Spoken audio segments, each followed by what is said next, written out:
Nippon India large cap fund. यह fund एक large cap category का फंड है। सबसे पहले इसके पास्ट रिटर्न पर एक नज़र डालते हैं। इस फंड ने पिछले एक साल में 28% से ज़्यादा का रिटर्न दिया है, 2 सालों में 50% से ज़्यादा का रिटर्न दिया है, 3 सालों में 13% से ज़्यादा का रिटर्न दिया है और 5 सालों में 13% से ज़्यादा का रिटर्न दिया है। वहीं अगर कैटेगरी वाइज बात करें तो एक साल में 21% से ज़्यादा का रिटर्न दिया है, 2 सालों में 44% से ज़्यादा का रिटर्न दिया है, 3 सालों में 15% से ज़्यादा का रिटर्न दिया है और 5 सालों में 12% से ज़्यादा का रिटर्न दिया है।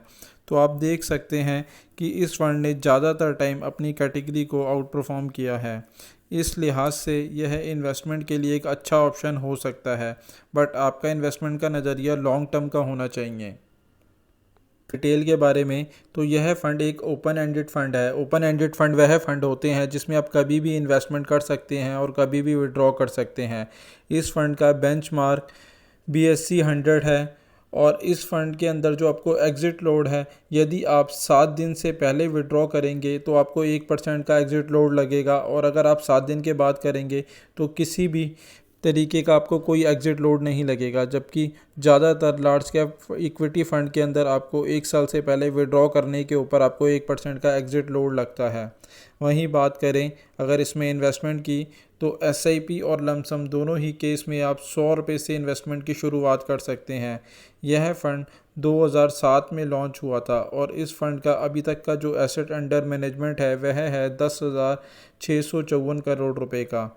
वहीं बात करें अगर किसी व्यक्ति ने इस फ़ंड के अंदर जब यह लॉन्च हुआ था 1 लाख रुपए का निवेश किया होता तो आज उसके फ़ंड की वैल्यू 5,22,000 रुपये होती।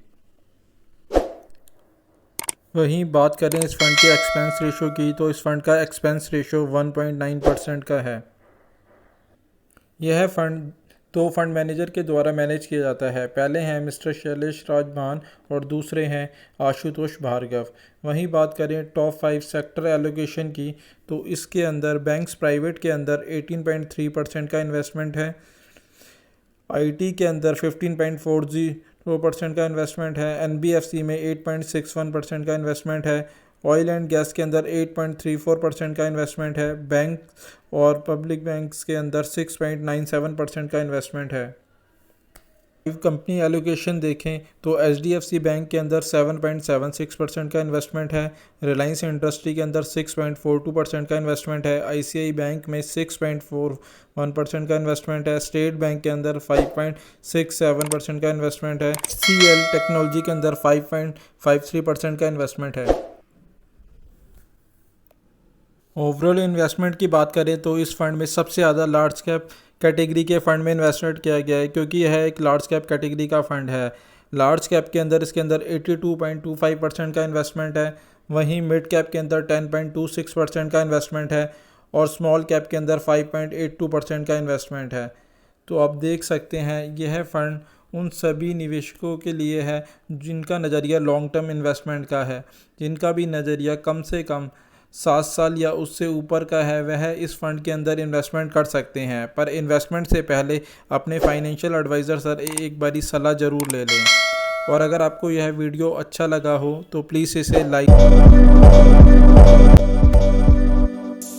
मेरे एसेट लार्ज कैप फंड। यह फंड एक लार्ज कैप कैटेगरी का फंड है। सबसे पहले इसके पास्ट रिटर्न पर एक नज़र डालते हैं। इस फंड ने पिछले एक साल में 14% से ज़्यादा का रिटर्न दिया है, वहीं 2 सालों में 21% से ज़्यादा का रिटर्न दिया है, 3 सालों में 16% से ज़्यादा का रिटर्न दिया है और 5 सालों के अंदर इसने 14% से ज़्यादा का रिटर्न दिया है।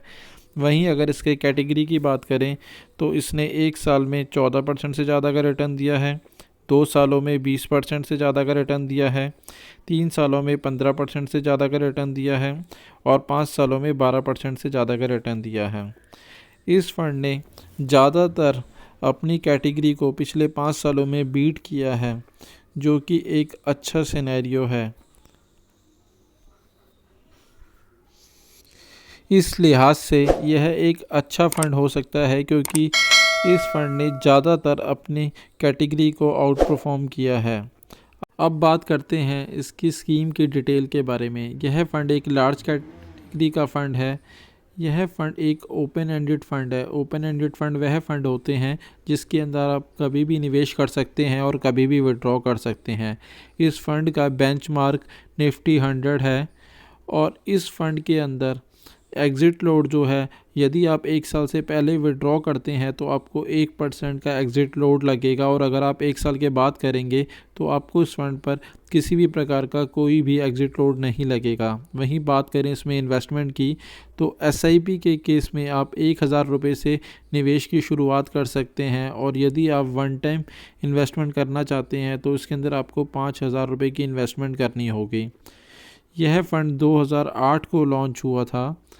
वहीं इस फ़ंड का अभी तक का जो एसेट अंडर मैनेजमेंट है वह है 31,296 करोड़ रुपए का। इस फ़ंड का एक्सपेंस रेशो 1.59% का है।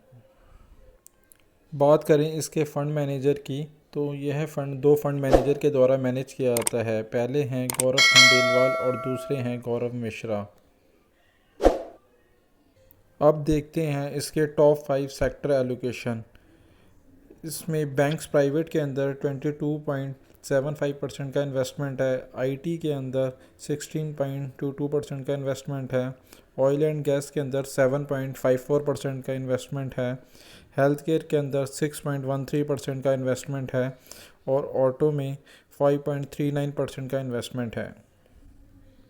वहीं टॉप 5 कंपनी इन्वेस्टमेंट देखें तो आईसीआई बैंक के अंदर 9.74% का इन्वेस्टमेंट है। इन्फोसिस के अंदर 9.42% का इन्वेस्टमेंट है। एचडीएफसी बैंक में 8.37% का इन्वेस्टमेंट है। रिलायंस इंडस्ट्री में 6.11% का इन्वेस्टमेंट है और स्टेट बैंक ऑफ इंडिया के अंदर 4.82% का इन्वेस्टमेंट है।